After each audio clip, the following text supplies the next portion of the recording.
بسم الله الرحمن الرحيم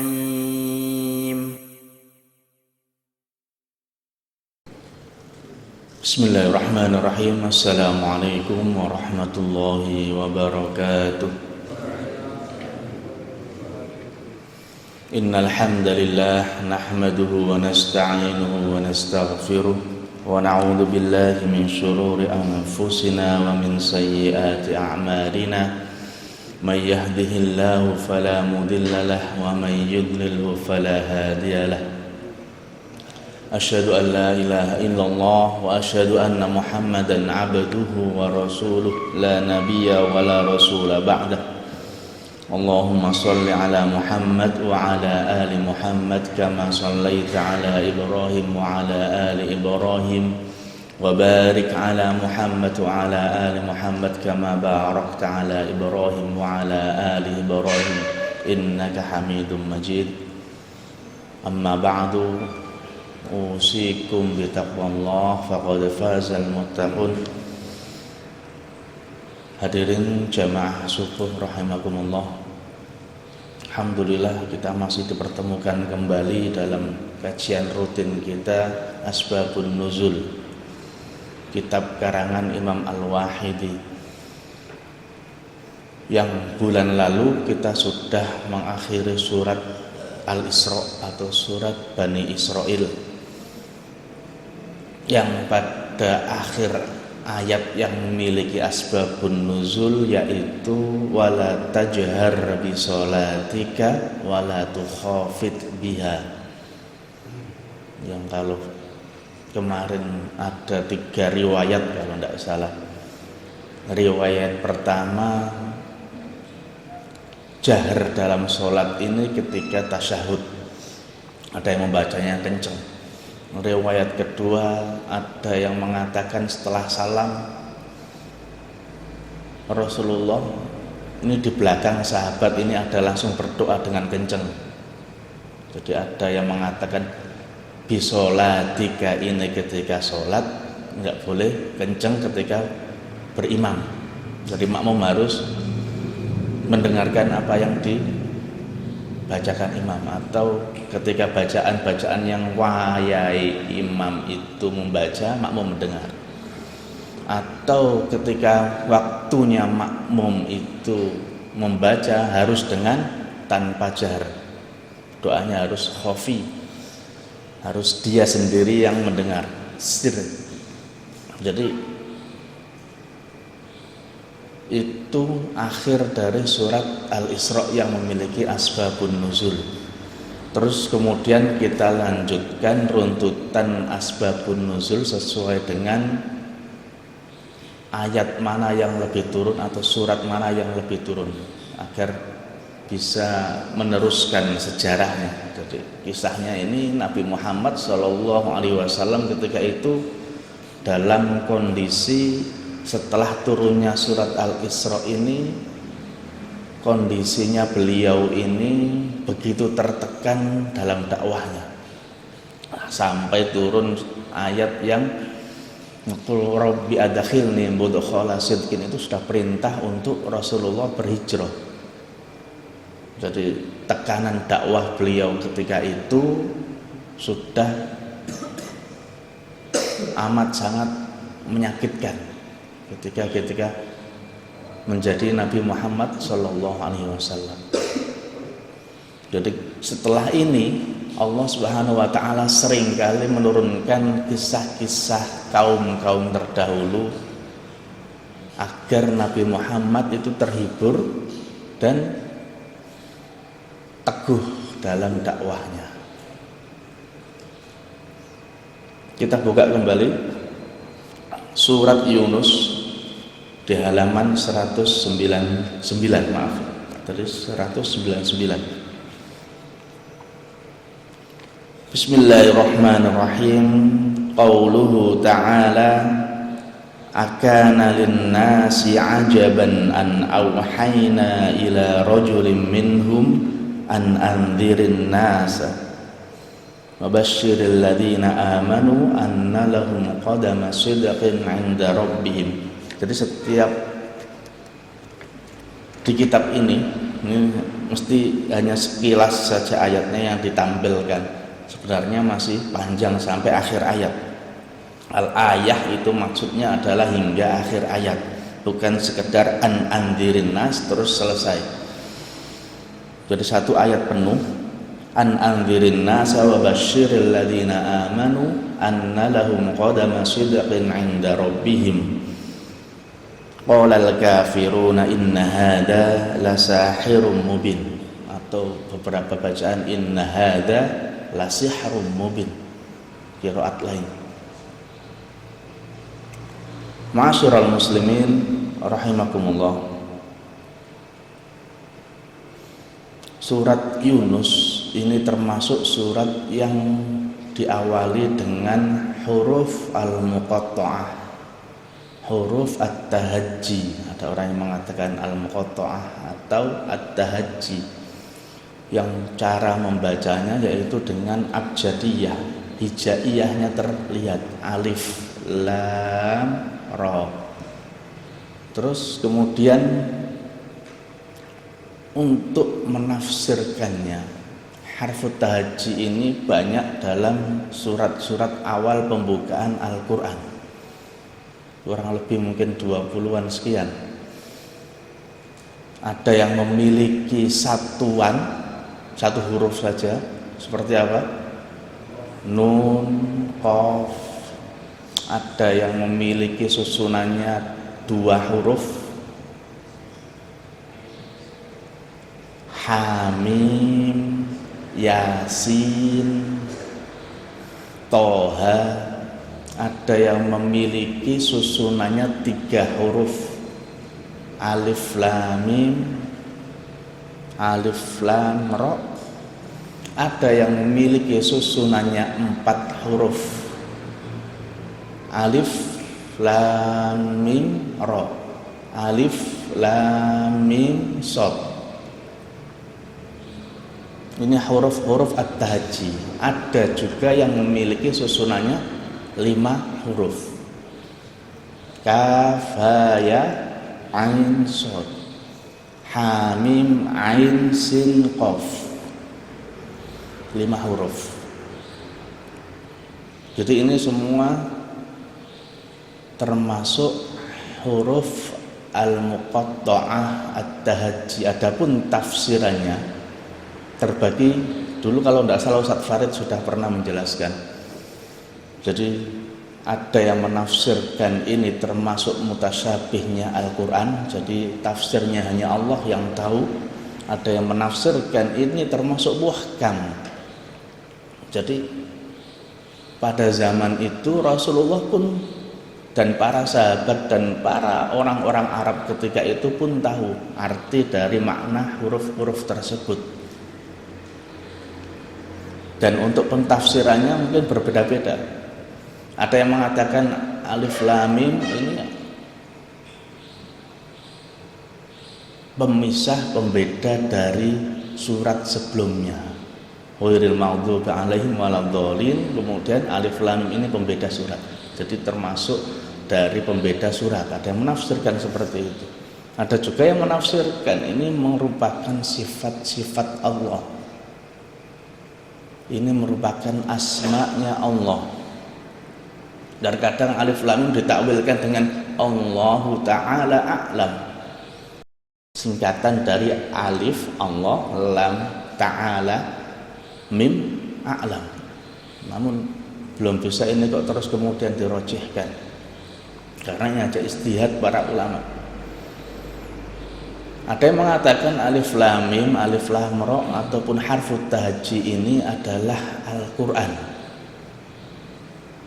karena paling banyak, paling sering kali muncul setelah huruf tahajji atau huruf al-muqatta'ah itu tilka ayatul kitab, Alif Lam Mim dzalikal kitabu. Alkitab ini semua Al-Quran.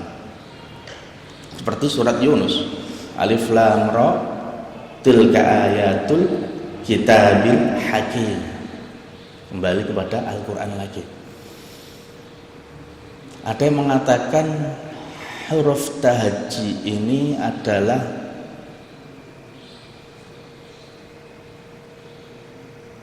kemuliaannya Nabiullah Muhammad sallallahu alaihi wasallam.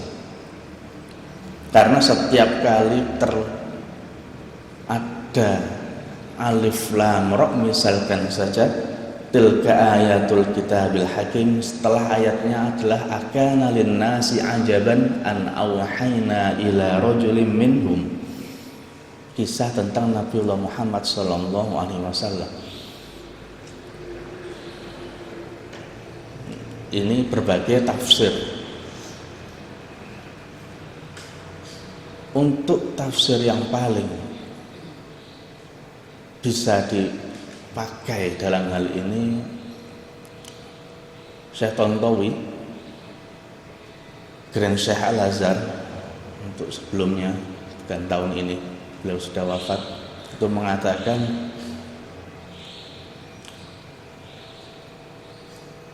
adapun tafsir yang paling mirip ini dan paling bisa dibuat rujukan tentang huruf al-muqatta'ah, yaitu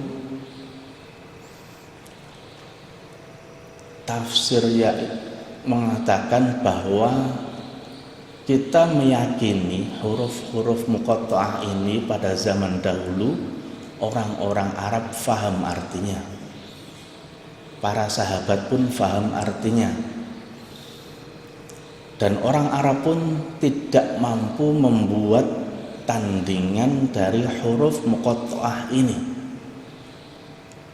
Karena kalau orang Arab tidak faham, ataupun orang Arab ketika itu menentang ini huruf apa, ini mestinya sudah menjadi celaan buat Al-Quran. Namun ketika itu orang-orang Arab faham dan tidak mampu membuat tandingannya. Jadi ini termasuk tahaddi minallah, yaitu tantangan dari Allah Subhanahu wa taala kepada orang-orang Arab ketika itu untuk membuat Al-Qur'an yang semisal alif lam mim, semisal alif lam ra, semisal alif lam mim shad. Mereka tidak mampu. Nah, ini yang kita pahami.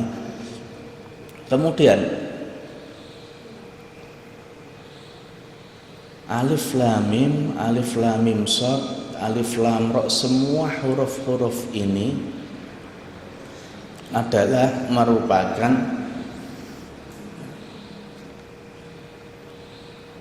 awal ayat dari Al-Quran. Terkadang Rasulullah mengatakan bahwa itu adalah ismus surah.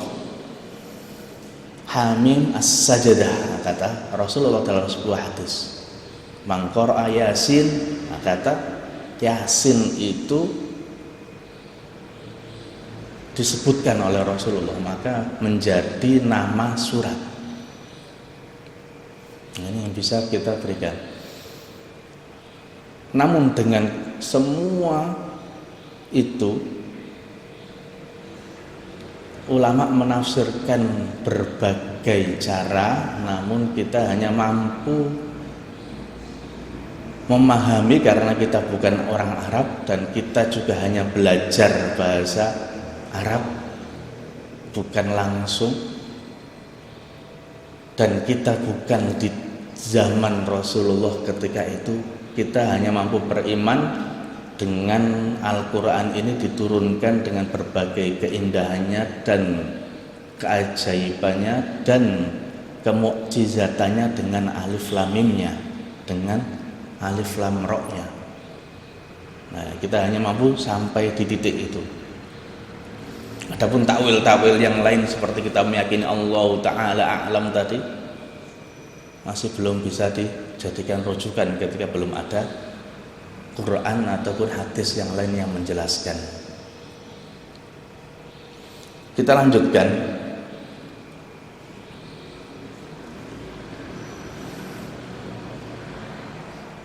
Bismillahirrahmanirrahim. Al-ayah tadi, agana, ini ayat kedua dari surat Yunus. Qala Ibnu Abbas lamma ba'athallahu ta'ala Muhammadan sallallahu alaihi wasallam rasulan. Ini riwayat dari Ibnu Abbas ketika Allah Subhanahu wa taala mengutus Muhammad sallallahu alaihi wasallam sebagai rasul. Jadi di umur 40 tahun di awal kali Al-Qur'an turun. Jadi sudah dari sekian lama kisahnya ini, dari Rasulullah diutus di umur 40 tahun sampai turunnya Akana linnasi ini mungkin sekitar 10 tahunan. Jadi dari 10 tahunan tersebut lamanya, karena ini sudah fase di mana Rasulullah akan segera hijrah ke Madinah. Kalau fase Makkah itu ada 13 tahun, kemungkinan ini masih sekitar 10 tahunan atau 11 tahunan atau 12 tahunan, mendekati itu. Jadi sekian lamanya dari Rasulullah diutus sampai turun ayat ini, ketika itu angkaratil kuffar, Rasulullah selalu diingkari dan oleh orang-orang kafir. Waqalu, dan mereka apa yang dikatakan mereka? Allahu a'zam min ayyakuna rasulahu basharan mithla Muhammadin fa anzalallahu ta'ala hadhil ayat.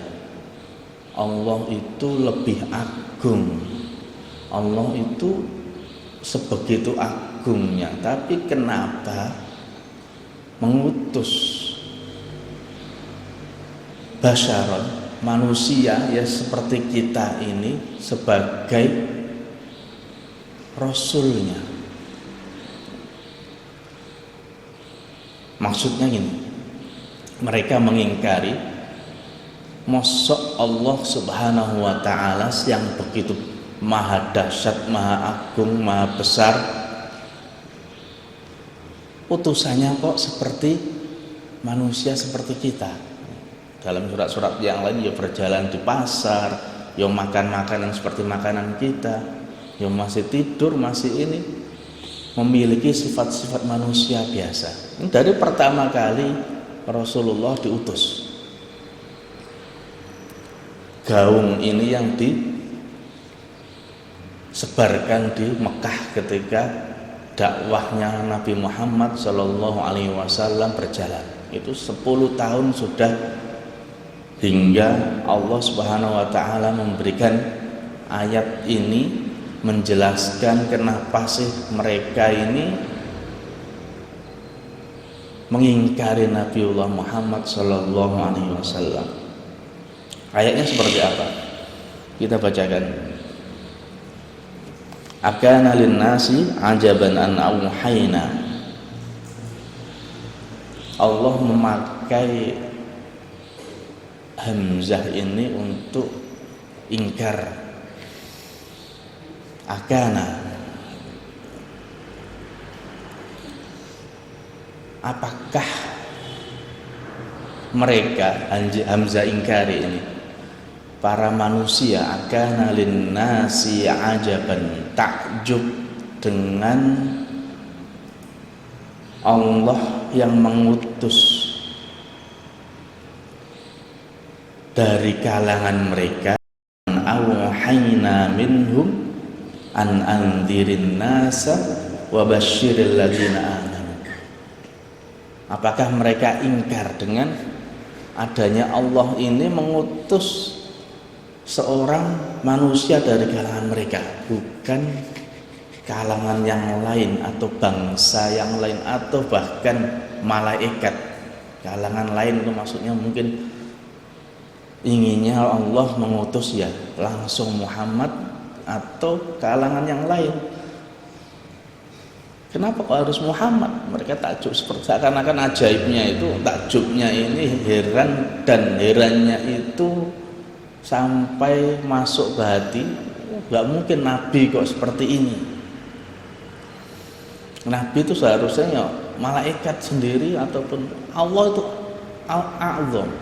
Jadi mereka mempercayai Allah, mempercayai Tuhan, Allah itu ada yang maha besar, mereka punya. Maka Lata, Uzzah, Manat ini hanya sebagai wasilah saja. Tapi Allah itu kok yo cuma ngutus malaikat lah harusnya, paling tidak minim untuk jadi rasulnya di sini. Lah pengennya orang Arab ini ketika itu seperti itu. Ternyata yang diutus adalah basyaron, manusia biasa, minhum, apalagi dari kalangan mereka. Apalagi terutama Nabiullah Muhammad itu dilihat yatim dari kecil, fakir. Kalau alasannya seperti itu, maka Allah Subhanahu wa ta'ala kembali mengingatkan bahwa utusan-utusan sebelum Nabiullah Muhammad pun mereka juga memiliki, atau dari bangsa mereka sendiri memiliki model-model yang sama dengan utusan yang kali ini Allah utus. Mereka seakan-akan ngomong seperti itu tapi tidak sadar kalau Nabiullah Isa itu juga manusia, itu juga dari kalangan kaumnya sendiri, Bani Israel. Nabiullah Musa semua dari kalangan bangsa mereka sendiri, diutus untuk umatnya. Dan Nabiullah Muhammad ini Allah jadikan sebagai Nabiullah terakhir dan untuk rahmatan lil alamin, menjadi rahmat bagi seluruh alam raya ini. Nah, mereka mulai heran, dan Allah memberitakan ini, menurunkan ayat ini seakan-akan, wahai Muhammad, engkau ini layak untuk dijadikan nabi. Jangan takjub, jangan gumun dengan apa yang mereka katakan. Jadi seakan-akan tersirat seperti itu. Alif lam ra tilka ayatul kitabil hakim. Itu adalah ayat Al-Quran yang ayat-ayatnya itu Al-Kitab dan Al-Hakim. Akana linnasi ajaban an awhayna ila rajulin minhum an anzirin nasa. Tugas fungsi Nabiullah Muhammad itu adalah anzirin nasa, memberikan peringatan. Dan kemudian Allah memberikan an-nasa ini sebagai objeknya, bukan alif lam mim di sini berarti seluruh manusia. Memberikan peringatan, dan seringnya indar ini dalam bentuk menakut-nakuti akan datangnya azab Allah nanti, baik di dunia maupun di akhirat. Nah, peringatan seperti itu, bunyi peringatan yang rata-rata di Al-Quran dan rata-rata dakwah Nabiullah Muhammad itu peringatan akan datangnya siksaan Allah ketika engkau menyekutukan Allah, ketika engkau tidak menjalankan syariat-syariatnya Allah, ketika engkau melalaikan ajaran-ajaran Allah dan Rasulnya. Ini indar peringatan untuk siapa? Seluruh manusia, an-nasa. Kemudian tugas fungsi kedua Rasulullah adalah wabasyiril ladina amanu anna lahum qadama sidqin 'inda rabbihim, memberikan kabar gembira, bisyarah, basyira wa nadhira, ada dua saja, bukan kepada manusia lagi sekarang, hanya khusus kepada mereka yang ingin beriman. Yang pertama tadi peringatannya kepada manusia secara umum, baik itu muslim, mukmin ataupun kafir. Yang kedua sekarang kabar gembira yang diberikan secara khusus bagi orang-orang yang mau beriman. anna lahum qadama sidqin. Kabar gembiranya apa? Bahwa bagi mereka qadama sidqin. Kata Allah, kalau qadama sidqin ini biasanya orang Arab ada dua, qadama sidqin sama qadama su'in. Kalau qadama sidqin ini berarti sesuatu yang baik-baik semua, barokah semua. Kalau qadama su'in ini bencana, laknat, azab, ini qadama su'in kalau dalam bahasa Arab. Jadi qadama sidqin yaitu atas jerih payah amal-amal kita selama kita di dunia, nanti akan dibalas oleh Allah Subhanahu wa ta'ala berupa kebaikan-kebaikan, berupa pahala-pahala yang akan kita dapatkan di dunia ataupun di akhirat. Nah, ini qadama sidqin 'inda rabbihim, di sisi Tuhan mereka. Qalal kafiruna inna hadza lasahirum mubin. Toh begitu orang-orang kafir masih mengatakan inna hadza lasahirum mubin. Ini ayat-ayat Al-Qur'an ini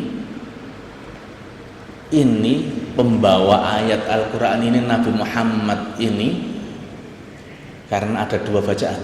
Yang pertama sahirum mubin, itu artinya adalah penyihir. Julukan ini diberikan kepada Muhammad karena mereka merasa ketika datangnya Nabi Muhammad ini dia memecah belah ayah kepada anaknya, saudara kepada saudaranya yang lain. Ketika sudah beriman Islam itu mereka sudah terpecah karena iman tersebut. Jadi mereka menganggap perpecahan ini sebuah sihir. Akibat dari sihirnya Nabi Muhammad SAW, maka diberikan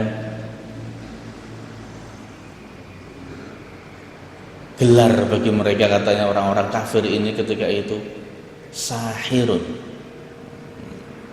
Qalal kafiruna inna hadza lasahirum mubin. Sihir yang penyihir yang nyata, memisah antara akidah mereka yang menyekutukan Allah dengan akidahnya umat Nabi Muhammad SAW.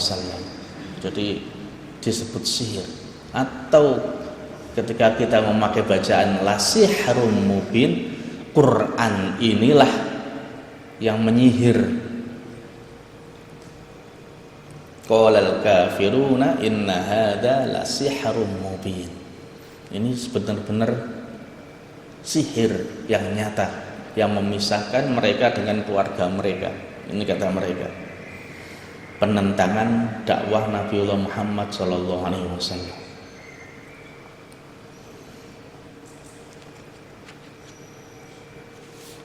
Ini di ayat ini asbabun nuzulnya, ketika itu Ibnu Abbas menjelaskan bahwa ketika Rasulullah diutus sebagai nabi, dari zaman itu hingga turunnya ayat ini, saking mangkelnya mungkin Allah Subhanahu wa ta'ala dengan perkataan mereka, Nabi Muhammad itu sahir, Nabi Muhammad itu gak pantas sebagai Rasul, Nabi Muhammad itu kalangan biasa seperti kita. Ya Allah itu lebih maha besar daripada mengutuskan seorang nabi yang remeh temeh seperti Muhammad. Ini perkataan mereka selama Rasulullah berdakwah 10 tahun atau sekian tahun lebih.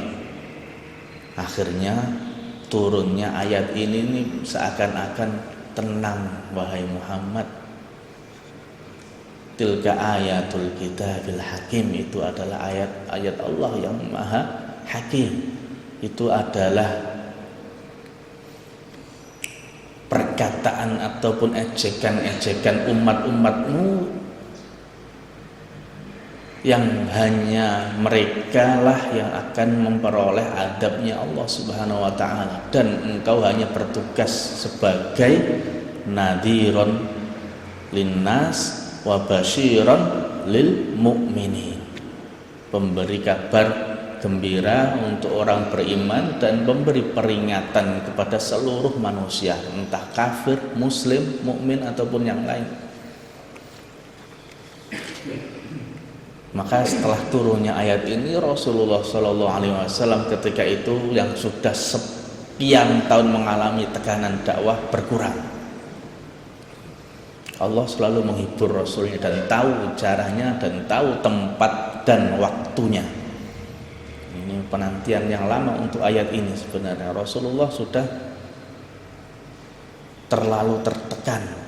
Karena ini ayatnya turun sebelum hari-hari ataupun sebelum bulan-bulan atau tahun, paling sekian, hanya sekian tahun saja Rasulullah untuk hijrah ke Madinah. Ma'asyiral muslimin rahimakumullah. Kita lanjutkan ke ayat satu lagi mungkin di halaman 200. Ini ada dua ayat saja yang memiliki asbabun nuzul yang dimiliki riwayatnya oleh Imam Al-Wahidi di surat Yunus. Qauluhu ta'ala wa idza tutla 'alaihim ayatuna bayyinatin qala alladziina la yarjuna liqa'ana. Al-ayah ini maksudnya satu ayat penuh. Kalau lanjutannya yarjuna liqa'ana bi Qur'anin ghairi hadza aw baddil Qul ma yakunu li an ubaddilahu min tilqa'i nafsi in attabi'u illa ma yuha ilai. Terus kemudian inni asaitu rabbi min adzabi yaumin alim, atau seperti apa? Wa idza tutla 'alaihim ayatuna bayyinat, ketika dibacakan kepada mereka ayatuna, ayat-ayat Allah ini, mereka ini maksudnya orang-orang kafir, bayyinatin, dan jelas-jelas ayat itu sebagai sesuatu penjelas. Qala alladziina la yarjuna liqa'ana bi Qur'anin ghairi hadza aw baddil. Mereka yang merasa isi Al-Quran itu gak enak buat mereka, karena paling besar itu adalah mengesahkan Allah, isi Al-Quran itu. Sedangkan ibadah mereka ini ya pengennya ada Lata tetap, Uzzah tetap, Manata tetap. Qala Mujahid nazalat fil musyriki Makkah. Qala Muqatil wahum khamsa nafar. Kata Mujahid, ini ayat turun kepada musyrik Mekah, dan kata Muqatil ini turun kepada 5 nafar, ini 5 orang. Yang pertama Abdullah bin Abi Umayyah Al-Mahzumi, terus Al-Walid bin Mughirah, terus Makros bin Hafs, terus Amru bin Abdullah bin Abi Qais Al-Amiri, yang terakhir Al-As ibnu Amir. Kelima musyrik ini mereka datang kepada Nabiullah Muhammad sallallahu alaihi wasallam, iti bi Qur'anin laisa fihi tarki ibadatil Lata wal Uzza. Wahai Muhammad, datangkan Al-Quran yang tidak melarang untuk beribadah kepada Lata dan Uzza. Ini perkataan mereka. Ya, Al-Quran tidak apa-apa lah turun, tapi ghairi hadza au badil, yang penting jangan ini atau ganti dengan ayat-ayat yang lain. Dari sejak Rasulullah datang Rasulullah diutus turun ayat itu semua keras semua. Ayat pertama kali turun Makkiyah, itu rata-rata ayatnya tentang keesaan Allah dan tidak boleh menyekutukan Allah Subhanahu wa taala. Qul huwallahu ahad, Allahus samad, lam yalid wa lam yulad wa lam yakul lahu kufuwan ahad. Itu semua keesaan Allah, bercerita tentang larangan beribadah kepada selain Allah Subhanahu wa taala. Akhirnya di dalam surat Yunus ini akhirnya mereka sudah jengkel dengan Al-Quran, sekian kali turun mereka merasa terusik ibadahnya. Enggak apa-apalah jadi nabi, tapi mbok jaluk ning Gusti Allah nanti sampean tak, dalam ayat-ayat yang lain juga seperti itu, tak jadikan nabi wis, tapi mbok Manata, Lata, Uzza ini masih boleh kita ibadah karena saking kuatnya peribadatan mereka kepada berhala-berhala ini. Mereka mengatakan qalal ladzina la yarjuna liqa'ana iti kalau bacanya liqa'ana ti bi qur'anin ghairi hada au baddil. Katakan wahai Muhammad, maka Allah Subhanahu wa taala menyuruh Nabiullah Muhammad sallallahu alaihi wasallam, qul, katakan wahai Muhammad kepada mereka yang mengatakan Al-Qur'an ini ganti atau selain inilah, yang penting Al-Qur'an jangan ada di dalamnya draft yang mengatakan atau ayat yang mengatakan dilarang menyembah berhala, dilarang menyekutukan Allah. Cari yang lain, ayat Al-Quran yang lain. Kata Allah kepada Nabi Muhammad, qul ma yakunu li an ubaddilahu min tilqa'i nafsi. Katakan wahai Muhammad kepada mereka, ma yakunu li an ubaddilahu min tilqa'i nafsi. Aku tidak bisa merubah itu dengan kehendakku. An ubaddilahu min tilqa'i nafsi in attabi'u illa ma yuha ilai, melainkan aku hanya mengikuti apa yang telah diwahyukan kepadaku. Nah, ini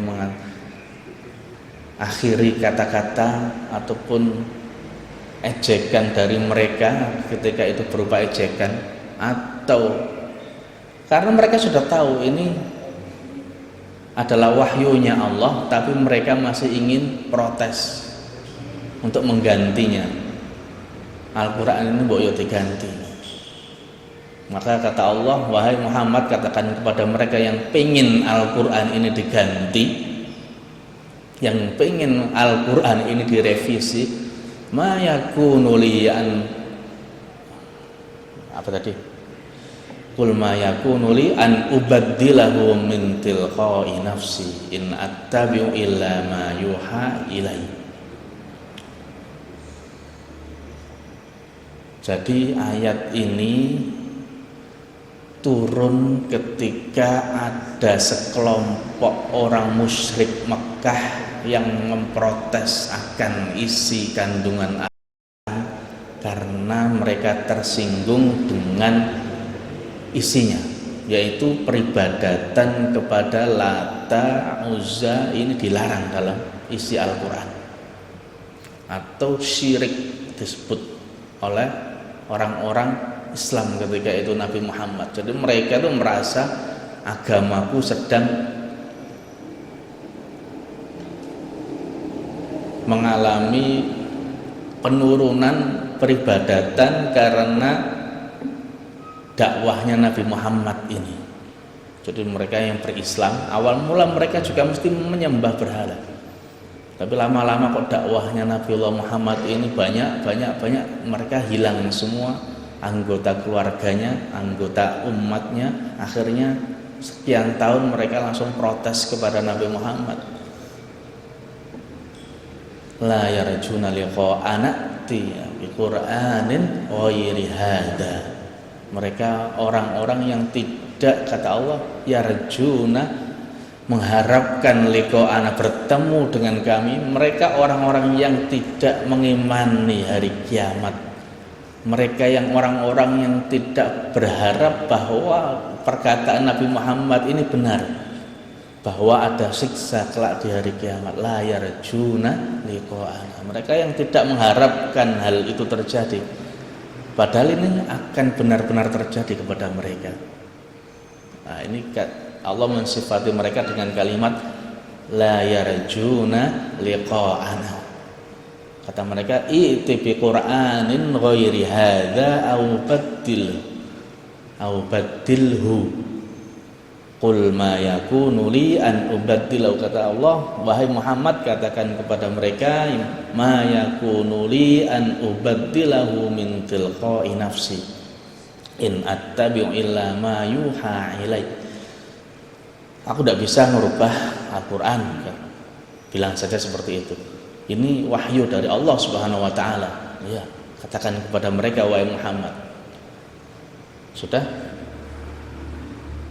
Akhirnya dengan kata-kata itu mereka faham. Dari awal juga mereka sudah faham kalau ini wahyunya Allah. Cuma kan mereka pengen protes. Allah mbok yo sampean kongkon ngerubah kata-katanya, ya, seperti itu. Maka Allah menurunkan ayat ini sebagai cambuk buat mereka. Mereka yang tidak ingin ada hal-hal tertentu yang mengandung bau-bau kesyirikan mereka itu agar dihilangkan dalam Al-Quran. Dan Allah menggambarkannya dengan kalimat la yarjuna liqa'ana. Mereka ini mesti gak mau adabku. Mereka ini mesti orang-orang yang gak berharap bertemu denganku di hari kiamat karena perbuatan syirik mereka. Nah, la yarjuna liqa'ana. Itu di Qur'anin ghairi hadza. Wa qala al-Kalabi nazalat fil mustahzi'ina qalu ya Muhammad iti bi Qur'anin ghairi hadza fihi ma nas'aluka. Al-Kalabi mengatakan nazalat fil mustahzi'in, ayat ini turun kepada para penghina Nabiullah Muhammad sallallahu alaihi wasallam atau penghina Al-Qur'an. Qalu, mereka mengatakan, ya Muhammad iti bi Qur'anin ghairi hadza, datangkan Al-Qur'an selain Qur'an yang ini. Fihi ma nas'aluka, yang mana di dalam Al-Qur'an tersebut itu ada permintaan-permintaan kami yang mengenakkan. Ya, di antaranya boleh beribadah kepada Lata, boleh beribadah kepada Uzza. Ini kata Al-Kalabi. Ini semua adalah cemoohan atau penghinaan kaum kafir Quraisy ketika itu selama Rasulullah berdakwah berpuluh-puluh tahun. Jangan puluh-puluh tahun, berarti 13 tahun, ya 10-an tahun. Dia bingung dengan kalimat apa lagi, akhirnya kalimat yang lain lah. Itu di Quran ini, datangkan Al-Quran selain Quran yang ini, yang tidak ada sisa-sisanya, yang tidak ada namanya larangan beribadah kepada selain Allah. Datangkan yang lain kan bisa, kita bisa damai dengan itu. Nah, ini kalimat ini adalah kalimat penghinaan, kalimat-kalimat yang sebenarnya mereka sudah tahu bahwa inti dakwah Nabi Muhammad adalah menghilangkan peribadatan selain Allah Subhanahu wa taala. Tapi mereka tetap mencoba untuk menghina dan mengejek Nabiullah Muhammad SAW dengan kalimat-kalimat seperti ini, dan Allah selalu menurunkan ayat-ayatnya untuk menetapkan hati Nabi Muhammad, untuk menghibur Nabi Muhammad dalam berdakwah. Dan ini Nabiullah Muhammad SAW selalu tenang setelah mendengar atau turun ayat-ayat tersebut. Mungkin hanya ini yang bisa kita sampaikan. Aqulu qouli hadza wa astaghfirullah li wa lakum. Tsumma assalamu alaikum warahmatullahi wabarakatuh.